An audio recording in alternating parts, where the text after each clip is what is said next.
नमस्कार, स्वागत है आप सभी का आपके प्रिय यूट्यूब चैनल एनमिसा क्लासेस में।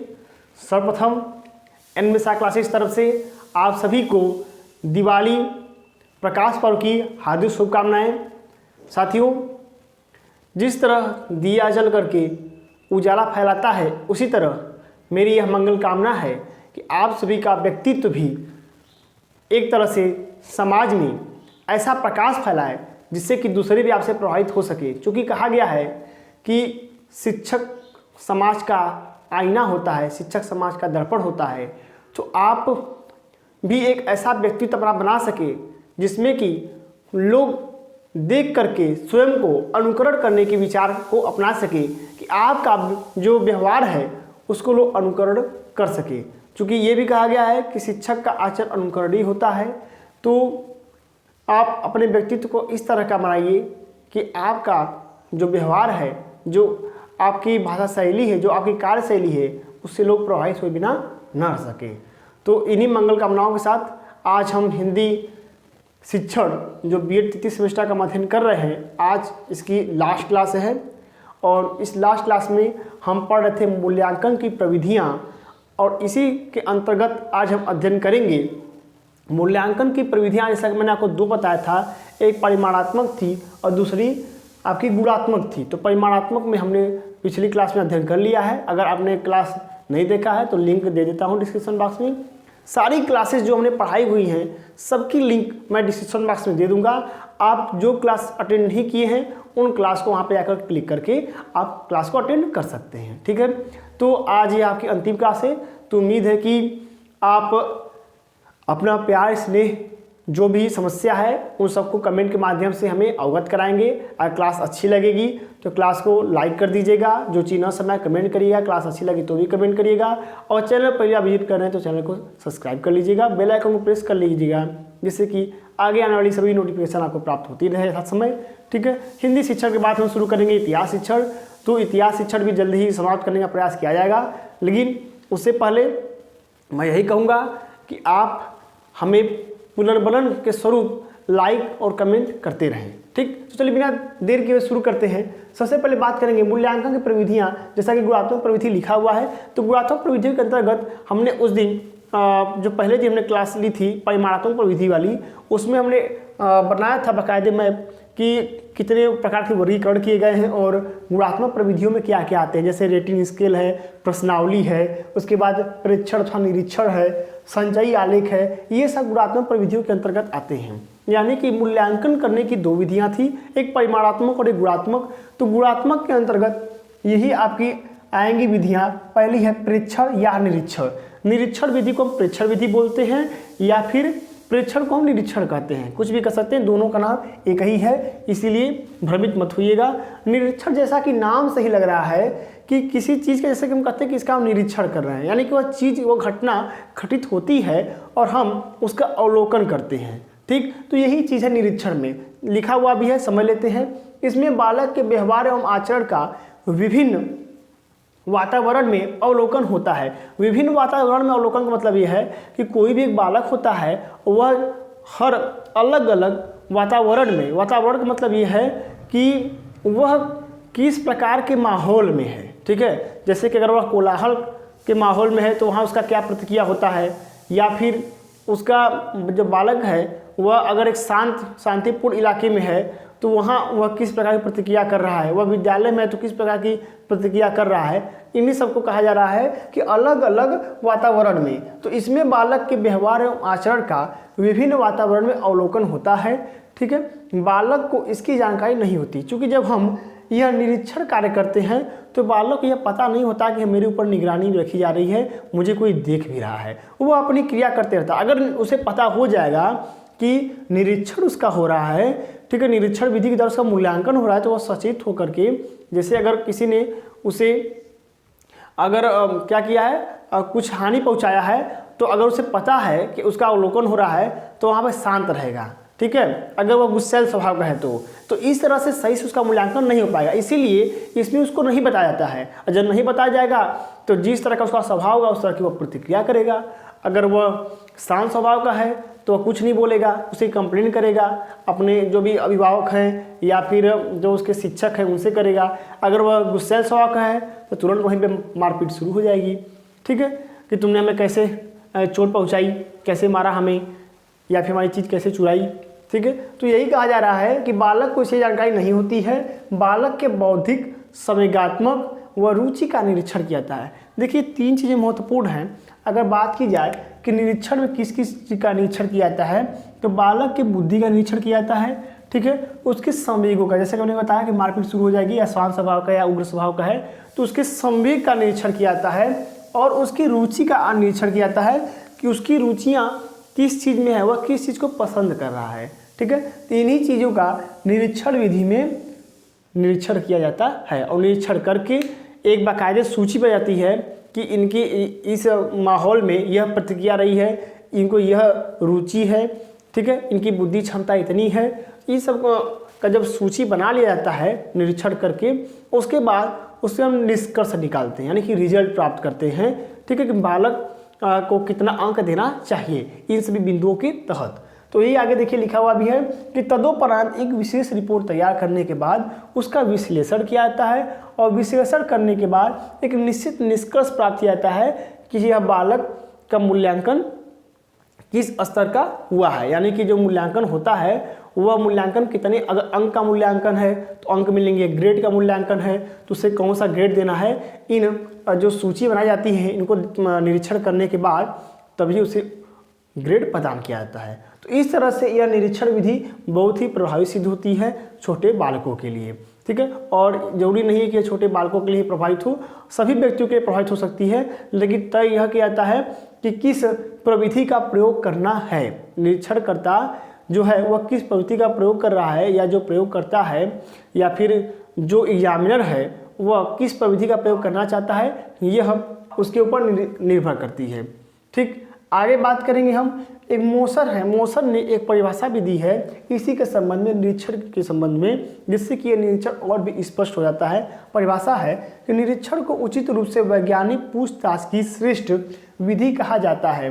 वैज्ञानिक पूछताछ की श्रेष्ठ विधि कहा जाता है निरीक्षण विधि को। इन्होंने यह कहा, क्यों कहा जाता है, जिसमें कान व वाणी की अपेक्षा नेत्रों का उपयोग होता है। चूँकि कही जाती है कभी कभी सुनी हुई बात भी क्या होती है, गलत सिद्ध हो जाती है। ठीक है, जो हम बात सुनते हैं वैसी नहीं होती है।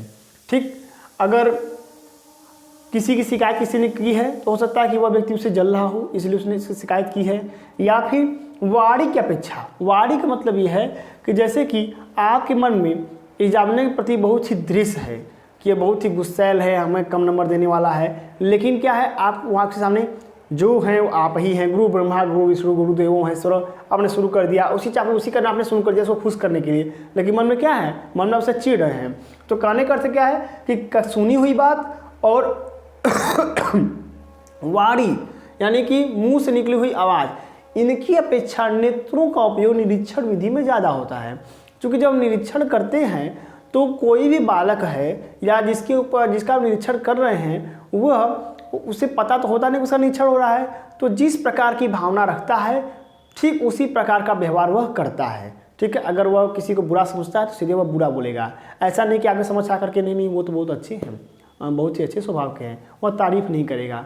ठीक, इसीलिए इसमें सही मूल्यांकन बालक का किया जा सकता है निरीक्षण विधि के द्वारा। आशा है कि निरीक्षण विधि आपको समझ में आई होगी। आगे हम बात करेंगे संचयी आलेख विधि। दूसरी है संचयी आलेख। संचयी आलेख विधि जो है ये बहुत ही सामान्य है, समझ लेते हैं। विद्यालयों में प्रत्येक छात्र के संबंध में सूचनाओं को क्रमबद्ध रूप से व्यवस्थित किया जाता है। इसमें शैक्षिक प्रगति, अब देखिए एक विद्यालय होता है या कोई भी विद्यालय है, हर विद्यालय में बालक का रिपोर्ट कार्ड बनता है। तो उस रिपोर्ट कार्ड में क्या क्या समाहित होता है देखेंगे। उस रिपोर्ट कार्ड में उसकी शैक्षिक प्रगति, ठीक है, यानी कि उसके जो टेस्ट लिए रहते हैं, ठीक है, उसके जो टेस्ट पेपर हुए रहते हैं उनके अंक उसमें समाहित होते हैं। आगे क्या है, मासिक परीक्षा फल, जो मंथली टेस्ट होता है वह भी उसमें लिखा होता है कि क्या मंथली टेस्ट में इतना नंबर है, इस मंथ में जो टेस्ट हुआ है इसमें इतना नंबर है। और जो शैक्षिक प्रगति होती है यह सबसे लास्ट दिखाई जाती है कि इनकी जो प्रगति है इस विषय में या इस क्लास में यह कितनी हुई है। ठीक, उसके बाद उपस्थिति, कितना अटेंडेंस हुआ है, और योग्यता यानी कक्षा में का कौन सा स्थान है, 5वां स्थान है, पहला स्थान है।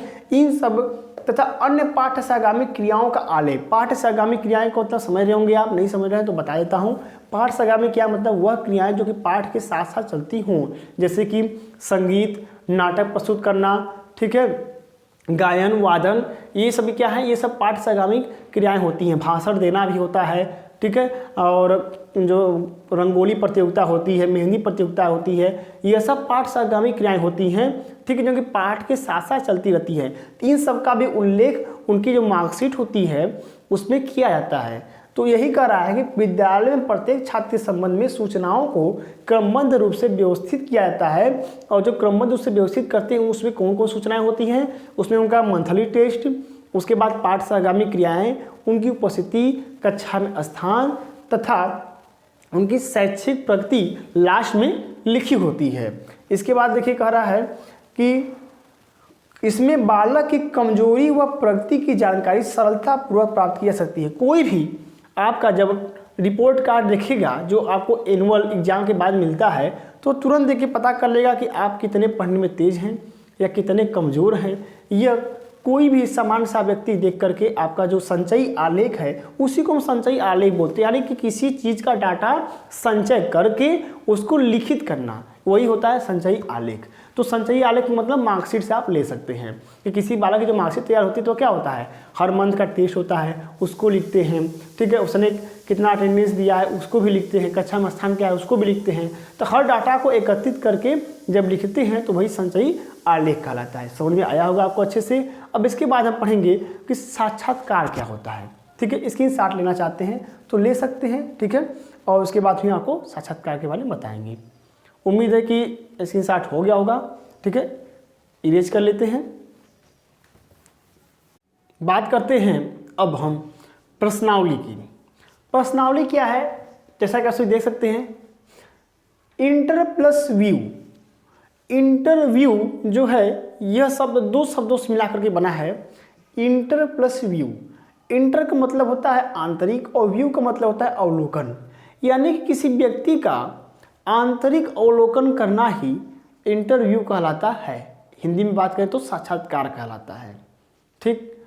अब जैसा कि कोई व्यक्ति है, आप उसको बाहर रूप से देख रहे हैं कि गोरा है, लंबा है, चौड़ा है, ठीक है, हट्टा कट्टा है या पतला है, ठीक, लेकिन उसके आंतरिक गुण क्या हैं, ठीक है, यह आप पता करने के लिए, ठीक है, जिस विधि का प्रयोग करते हैं उसे हम साक्षात्कार कहते हैं। साक्षात्कार में क्या होता है, अगर सिंपल भाषा में कहें तो एक प्रश्नकर्ता होता है और एक उत्तर प्रदाता होता है, ठीक है, यही होता है साक्षात्कार में। इसको अच्छी तरीके से समझने के लिए हम दो परिभाषाएं देखेंगे। पहली परिभाषा है चैपलिन के अनुसार।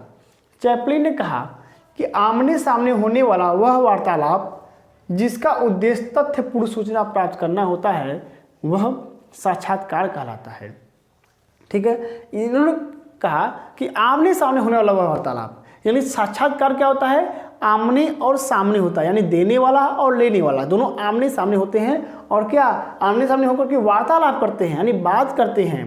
उसके बाद जिसका उद्देश्य, इनके जो बात करने का उद्देश्य क्या होता है कि तथ्यपूर्ण सूचना प्राप्त करना, यानी जो सूचना प्राप्त करना चाहता है देने वाला, ठीक है, और लेने वाला जो सूचना प्राप्त करना चाहता है वह क्या होती है, वह तथ्यों पर आधारित होती है, यानी कि वह वार्तालाप जिसमें कि दो व्यक्ति आमने सामने बैठे होते हैं और तथ्यपूर्ण सूचना प्राप्त करते हैं साक्षात्कार कहलाता है, अकॉर्डिंग टू चैपलिन।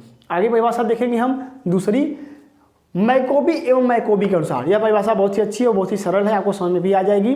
सबसे पहले देखिए लिखा हुआ है कि साक्षात्कार से अभिप्राय एक ऐसी स्थिति से है जिसमें एक व्यक्ति साक्षात्कारकर्ता आमने सामने से परस्पर मौखिक आदान प्रदान से दूसरे व्यक्ति अथवा व्यक्तियों को सूचना देने अथवा अपने विचार विश्वास व्यक्त करने के लिए प्रेरित करने का प्रयास करता है। इसको अच्छे समझेंगे, तोड़ तोड़ के समझेंगे। देखिए बहुत ही अच्छी परिभाषा मुझे लगी है।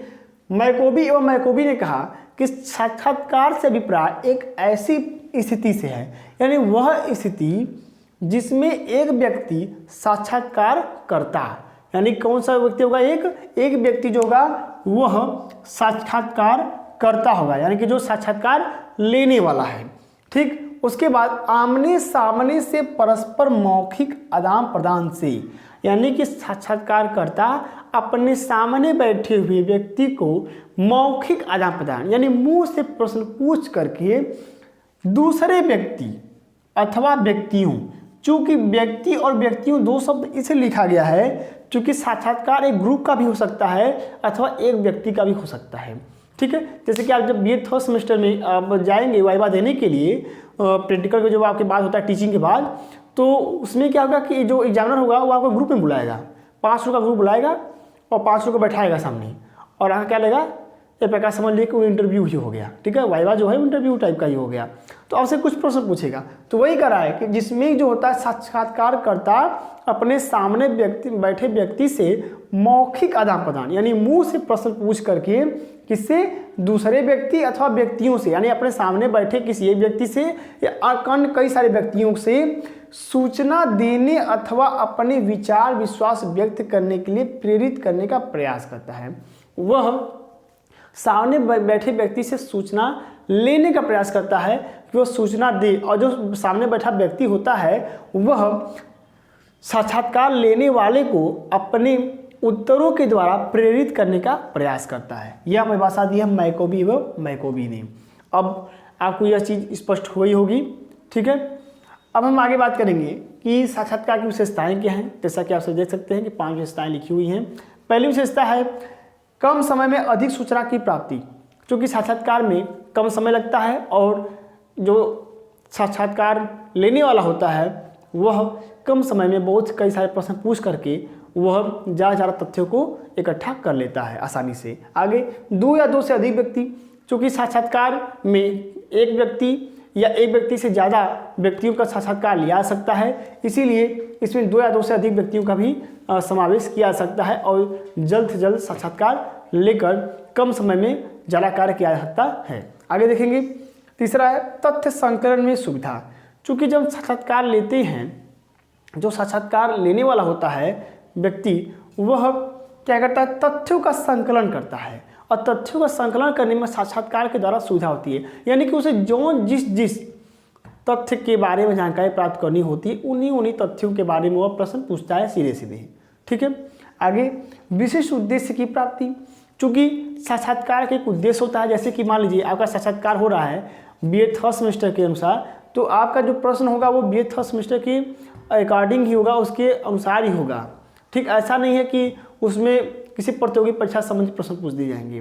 तो जिस उद्देश्य के लिए साक्षात्कार का आयोजन किया गया है, साक्षात्कारकर्ता उसी संबंधी प्रश्न पूछता है। आगे है क्रमबद्ध प्रविधि, यानी कि साक्षात्कारकर्ता जो होता है वह साक्षात्कार जो देने वाला व्यक्ति सामने बैठा होता है उससे क्रम वाइज प्रश्न पूछता है। ऐसा नहीं कि आप गए बैठे और तुरंत एक प्रश्न दाग दिया, ऐसा नहीं करना है। वह क्या कहता है, पहले आपसे समन्वय स्थापित करता है, आंतरिक संबंध स्थापित करता है, आपका नाम पूछता है, आपकी पहचान पूछता है। ठीक है, उसके बाद वह प्रश्न पूछना शुरू करता है। तो एक क्रमवार जानकारी वह लेता है कि जैसे कि पहले उसको आपका जो इंट्रोडक्शन उसे प्राप्त करना है, उसके बाद आप किस विषय में ज़्यादा रुचि रखते हैं वह पूछ लिया, उसके बाद आप क्या करना पसंद करते हैं उसको पूछ लिया। तो यानी क्रम से जो जानकारी होती है क्रमबद्ध प्रविधि, यानी कि यह साक्षात्कार जो है यह एक क्रम से चलने वाली विधि है। तो इस तरह से यह आपका साक्षात्कार भी समाप्त होता है गुणात्मक प्रविधियों के अंतर्गत। अब हम बात करेंगे प्रश्नावली क्या होता है। प्रश्नावली बहुत ही सरल चीज़ है। प्रश्नावली को हम सिर्फ 1 या 2 परिभाषा के माध्यम से आसानी से समझ लेंगे। ठीक है, तो इसको इरेज करते हैं, इसकी साथ लेना चाहते हो तो इसके साथ ले लीजिए। उम्मीद है कि हो भी गया होगा। ठीक है, अब इसको हम इरेज कर लेते हैं। अब हम बात करते हैं आगे प्रश्नावली विधि की। प्रश्नावली विधि जैसा कि मैंने पहले बता दिया कि प्रश्नावली विधि वो ज़्यादा है नहीं, तो 2 परिभाषाओं के माध्यम से इसको समझ लेते हैं। सबसे पहली परिभाषा है गूडे एवं हार्ट के अनुसार और दूसरी परिभाषा है अकुलकर के अनुसार। गूडे एवं हार्ट ने कहा कि समानांतर प्रश्नावली किसी रूप में दिए गए प्रश्नों के उत्तर प्राप्त करने का एक साधन है जिसे उत्तरदाता स्वयं भरता है। इन्होंने कहा प्रश्नावली क्या होता है, प्रश्नावली उत्तर प्राप्त करने का साधन है, यानी कि कुछ प्रश्न दिए जाते हैं जिससे कि जो उत्तर देने वाला होता है बालक वह उस प्रश्नों का उत्तर लिख करके देता है। ठीक है, और यह क्या है, यह प्रश्नों का उत्तर प्राप्त करने का एक साधन है प्रश्नावली। जबकि अकुलकर ने एक विस्तृत परिभाषा दी है। इन्होंने कहा कि प्रश्नावली विचार पूर्वक एवं निश्चित रूप से चुने हुए प्रश्नों की एक सूची होती है। प्रश्नावली क्या होती है, विचार पूर्वक यानी विचार करके और निश्चित और चुने हुए, यानी कि निश्चित प्रश्न होंगे, चुने हुए प्रश्न होंगे और विचार करके प्रश्न डाले गए होंगे। ठीक है, इन सब का एक क्या होता है, मिश्रित रूप से जो प्रश्न तैयार की जाती है और जो प्रश्न तैयार होते हैं उन प्रश्नों की क्या होती है, सूची होती है, जिसको कि हम प्रश्नावली बोलते हैं। ठीक, यानी प्रश्नावली क्या होती है, अकोलकर के का नाम कि अकोलकर ने कहा कि प्रश्नावली विचार पूर्वक एवं निश्चित रूप से चुने हुए प्रश्नों की एक सूची होती है, जिसे कि हम प्रश्नावली कहते हैं। इन्होंने यह भी कहा आगे कि इसे डाक द्वारा लोगों के पास भेजा जा सकता है। उन्होंने कहा कि प्रश्नावली को डाक के माध्यम से हम लोगों तक भेज सकते हैं, प्रेषित कर सकते हैं और उनके जवाब लिखित रूप में उनसे हम मांग सकते हैं। जैसे कि जो मुक्त विश्वविद्यालय होते हैं, जैसे कि उत्तर प्रदेश राशि टंडन मुक्त विश्वविद्यालय हो गया, आपका इग्नू हो गया, इसमें क्या होता है, इसमें यही होता है कि असाइनमेंट आप लिख करके आप निरीक्षक के पास भेजते हैं, फिर वो आपको नंबर प्रदान करते हैं। ठीक है, आगे देखेंगे हम। तो ये होगी प्रश्नावली विधि की बात। अब आगे है जांच सूची। देखिए जांच सूची जो है यह भी एक बहुत ही प्रभावकारी विधि है। जांच सूची इसको समझते हैं हम। यह प्रश्नों की एक सूची होती है जो सूचनाओं, तथ्यों व आंकड़ों आदि के संग्रह के लिए तैयार की जाती है। यह जांच सूची किसी, जैसे नाम से स्पष्ट है, जांच सूची यानी किसी चीज़ की जांच करने के लिए जो सूची बनाई जाती है, जो प्रश्नों की श्रृंखला बनाई जाती है, उसे हम जांच सूची कहते हैं, सामान्य भाषा में कहें तो। अब यह प्रश्नों की एक सूची होती है। क्या है, प्रश्नों की श्रृंखला होती है यानी सूची होती है, प्रश्नों का समूह होता है जो सूचनाओं किस लिए बनाया जाता है, यह सूचना प्राप्त करने के लिए, तथ्य प्राप्त करने के लिए तथा आंकड़ा को एकत्रित करने के लिए जांच सूची का निर्माण किया जाता है। इसे प्रश्नकर्ता या अनुसंधानकर्ता यानी प्रश्न पूछने वाला या किसी चीज़ पे रिसर्च करने वाला अपने पास रखकर प्राप्त उत्तरों के आधार पर भरते जाते हैं। जैसे कि जनगणना होती है तो जनगणना में जो व्यक्ति जाता है उसके पास जांच सूची ही होती है। जैसे जनगणना वाले में कॉलम में लिखा होता है जो प्रश्न होते हैं कि आपके पास चरपहिया वाहन है, हाँ नहीं, आपके घर में वृद्ध सदस्य 2 से अधिक हैं, हाँ नहीं। ठीक है, ऐसा होता है। तो जो हाँ और नहीं होता है, तो जो अनुसंधान करता होता है, जो प्रश्न करता होता है, जो आपके पास जाता है जनगणना के लिए, ठीक, तो वह क्या करता है, आपसे जो प्राप्त उत्तर होते हैं उनके आधार पर उनको भरता है। क्या करता है, उसको भरता था, हाँ नहीं, हाँ नहीं। ठीक, फिर जांच सूची का प्रयोग अभिवृत्तियों तथा भावात्मक पक्ष के मूल्यांकन के लिए किया जाता है। समझिएगा बात को। ये जो जांच सूची होती है इससे हम क्या करते हैं, हाँ ये वाला है भावात्मक पक्ष। देखिए हम जब प्रायोगिक कार्य करते हैं यानी प्रयोगात्मक कार्य करके बालक का मूल्यांकन करते हैं तो हम उसे कौन से पक्ष का मूल्यांकन करते हैं, उसके हम क्रियात्मक पक्ष का मूल्यांकन करते हैं। और जब मौखिक परीक्षा, लिखित परीक्षा लेते हैं तो हम उसके ज्ञानात्मक पक्ष का मूल्यांकन करते हैं। लेकिन जब हम जांच सूची के द्वारा बालक का मूल्यांकन करते हैं तो हम उसके भावात्मक पक्ष का मूल्यांकन करते हैं। इस बात को आप ध्यान रख लीजिएगा, ठीक है। और भावात्मक पक्ष में किस चीज़ का मूल्यांकन होता है, तो उसके भावों का होता है, भाव के पक्ष का होता है, यानी कि उसकी अभिवृत्तियों का होता है, ठीक है। उसकी अभिवृत्ति की जो उसके अंदर की भावनाएं हैं इनका मूल्यांकन होता है। जैसे कि आप बहुत ज़्यादा गुस्सा करते हैं, हाँ नहीं, ठीक, के मूल्यांकन के लिए किया जाता है। यानी भावात्मक पक्ष के मूल्यांकन के लिए हम किसका प्रयोग करते हैं, जांच सूची का करते हैं। तो इस तरह से जांच सूची भी खत्म हो गई। और लास्ट है आपका रेटिंग स्केल। रेटिंग स्केल के बारे में अगर मोटी मोटा हम बात करें तो समझिएगा कि रेटिंग स्केल जैसे कि आप प्ले स्टोर से कोई सॉफ्टवेयर या ऐप जो है इसको इंस्टॉल करते हैं मोबाइल में, तो आता है ना ऐसे तारा बना करके स्टार, कि आप इसको कितना स्टार देना चाहते हैं, 3, 4, मैक्सिमम तो 5 ही हमने देखा हुआ है।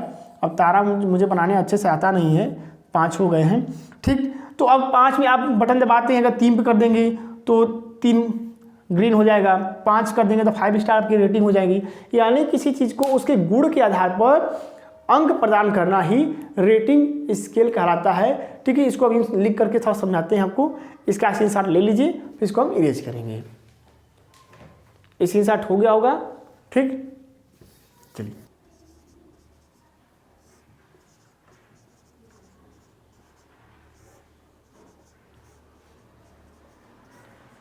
देखिए, बात करते हैं हम अब सबसे अंतिम गुणात्मक प्रविधि के अंतर्गत रेटिंग स्केल कि रेटिंग स्केल क्या है। देखिए, जैसा कि मैंने आपको अभी बताया है इसके बारे में मोटे तौर पे, ऊपरी ऊपरी हवा लगा दी है आपको। और देखिए, यह आंकड़ों के संकलन की एक विधि है। जैसे पहले बता दिया कि यह क्या है, आंकड़ों के संकलन। चूँकि जो भी मूल्यांकन की विधियाँ हैं उनमें कुछ विधियाँ आपके आंकड़ों के संकलन के लिए हैं, जैसे कि रेटिंग स्केल हो गया। ठीक है, अब रेटिंग स्केल से पहले भी हमने आपको भी बताया है जांच सूची, वह भी आंकड़ों के संकलन के लिए ही है। तो वही कह रहा है कि यह आंकड़ों के संकलन की भी एक विधि है जिसके द्वारा विचारों और अभिव्यक्तियों का क्रमबद्ध रूप में मापन किया जाता है। यानी रेटिंग स्केल के द्वारा हम किसी के विचारों, भावनाओं का एक क्रम वाइज हम मापन कर सकते हैं। इसे कहने का अर्थ यह है कि कोई भी कंपनी है, ठीक है, या कोई भी विद्यालय है, तो अगर हम जानना चाहते हैं कि लोगों के उसके प्रति क्या विचार हैं, ठीक, तो हम क्या करेंगे कि वहाँ पे रेटिंग स्केल करेंगे। वहाँ पर हम रेटिंग दिखाएंगे कि अच्छे विचार इतने हैं और बुरे विचार के लोग कितने हैं, इतने हैं। तो हम रेटिंग करेंगे, यानी कि उनका हम करेंगे प्रकार से मापन करेंगे। ठीक है, आंकड़ा एकत्रित करेंगे और आंकड़े के अनुसार उसकी रेटिंग करेंगे हम कि यह क्या है, यह अच्छा है या फिर यह बुरा है। आगे, सामान्यतः इस मापने का प्रयोग शिक्षक, अभिभावक, प्रशासक के द्वारा किया जाता है। शिक्षक कैसे करता है? शिक्षक जो है इसका प्रयोग, कोई बालक है उसका मूल्यांकन के हिसाब से करता है। जैसे कि कोई बालक है तो उसको शिक्षक ने कहा अरे आप तो हमारे क्लास के एकदम स्टार हो, ठीक है। दूसरा बच्चा है, अरे आप तो 5 स्टार हो, ठीक है। तो यह क्या है, उसने उसकी रेटिंग कर दी है कि स्टार वाला तो स्टार तो है ही, यानी सामान्य बच्चों से थोड़ा सा ऊपर है, लेकिन उससे भी ज़्यादा क्षमता वाला जो बालक है, हर चीज़ में आगे रहने जो बालक है, वह 5 स्टार वाला बालक है, ठीक है। तो स्टार के माध्यम से अगर रेटिंग देना चाहें तो ऐसे हो सकता है। अभिभावक भी कर सकते हैं। अभिभावक कैसे करेंगे? अभिभावक विद्यालयों की रेटिंग करेंगे, क्या ये विद्यालय बहुत ही अच्छा है, ठीक। उसके बाद प्रशासक विद्यालय प्रशासक हो सकता है, किसी कंपनी का प्रशासक हो सकता है। तो ये भी अपने उत्पाद का या फिर अपने कंपनी का रेटिंग करते हैं, ठीक है। तो रेटिंग का प्रयोग ये लोग करते हैं ज़्यादा से ज़्यादा। आगे एक परिभाषा देखेंगे हम कर्लिंगन के अनुसार। इस परिभाषा को देखने के बाद आपके मन की सारी शंकाएं दूर हो जाएंगी। इन्होंने कहा कि निर्धारण मापनी वह मापन उपकरण है जिसमें निर्धारक अथवा निरीक्षक मूल्यांकित वस्तुओं को श्रेणियों में रखता है अथवा सातत्य पर उन्हें संख्यात्मक स्वरूप प्रदान करता है। समझिएगा बात को, जरूरी नहीं है कि आपको हमेशा ऐसे स्टार बना करके ही, हालांकि वो स्टार बनाने आता नहीं है, समझ लीजिएगा आप लोग, ठीक है। जरूरी नहीं है कि हमेशा आपको ऐसे स्टार बना करके ही रेटिंग करनी है। कर्लिंगन ने कहा कि निर्धारण मापनी वह उपकरण है जिसमें निर्धारक यानी जो व्यक्ति है जो रेटिंग करेगा अथवा निरीक्षक मूल्यांकित वस्तुओं को श्रेणियों में रखता है। यानी कि जो निर्धारण करने वाला होता है या जो निरीक्षक होता है वह जिन चीज़ों का मूल्यांकन हो चुका होता है वो क्या होता है, उनको एक श्रेणी बना के रखता है। जैसे कि मान लीजिए गेहूं का सैंपल आया हुआ है, तो गेहूं में से कुछ गेहूं है जिसमें कि क्या लग गया है, उसे बोलते हैं ना घून, वो घून लग गया है, ठीक। तो अब क्या है, वो गेहूं खराब हो रहा है, तो अब गेहूं का अलग बना देंगे कि यह वाला है खराब वाला। एक गेहूं होगा जो कि मध्यम श्रेणी का होगा, एक गेहूं होगा जो कि पतला होगा, ठीक है। तो सबका अलग अलग क्या बनाएंगे, सबका अलग अलग श्रेणी बनाएंगे। उसके बाद श्रेणी रखता है अथवा सातत्य पर उन्हें संख्यात्मक स्वरूप प्रदान करता है, या तो उन्हें नंबर प्रदान करेगा कि खराब गेहूं के लिए 3 नंबर, जो मध्यम श्रेणी का उसके लिए 2 नंबर और जो अच्छी क्वालिटी का उसके लिए 1 नंबर। तो यह भी क्या होता है, यह भी रेटिंग कहलाता है। जैसे कि आप दुकान पर जाते हैं तो वहाँ भी रेटिंग होती है। इसे दाल लेने जाएंगे, अरहर की दाल लेके जाएंगे, तो वहाँ पर होता है 1 नंबर की दाल लेंगे कि 2 नंबर की दाल लेंगे कि 3 नंबर की दाल लेंगे। तो जो नंबर बोला जाता है वो क्या होता है, उसकी रेटिंग होती है कि फर्स्ट रैंक की है, ये सेकेंड रैंक की है, थर्ड रैंक की है, ठीक। तो यही चीज़ है रेटिंग। आपको रेटिंग स्केल समझ में आया होगा, ठीक है। और इसी के साथ आपके हिंदी शिक्षण की आज क्लास पूरे औपचारिक तरीके से समाप्ति की मैं घोषणा करता हूँ और आप सभी लोग को हिंदी शिक्षा समझ में आया होगा, यह भी आशा करता हूँ। ठीक है, इसी के साथ मैं तेज मिश्रा आप सभी से विदा लेता हूँ। धन्यवाद।